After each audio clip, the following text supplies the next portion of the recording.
আসসালামু আলাইকুম, welcome to Faiza mom USA. আশা করি সবাই ভালো আছেন। আল্লাহর রহমতে আমরাও ভালো আছি। তো আসলে ব্যস্ততার কারণে এরকমভাবে ভিডিও মেক করা হইতেছে না, সময়ের সমস্যা। তো এখানের মধ্যে আমি কোরবানির ঈদের জন্য কিছু আচার বানিয়ে রেখেছি।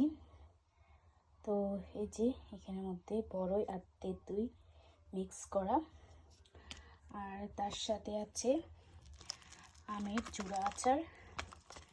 তো আমের জুড়া আচারটাও খুঁড়ি আপনাদেরকে দেখাই। এই যে আমের জুড়া আচার। তো আরেকটা আছে আমের বড় যে পিসগুলো, সেরকমও এখনও প্যাক করা হয় নাই। তো এখানে সব কিছু রেডি করে রেখেছি। আর একটু পার্সোনাল কিছু কাজের কারণে ভিডিও ওইভাবে করে অথবা ছাড়তে পারবো না।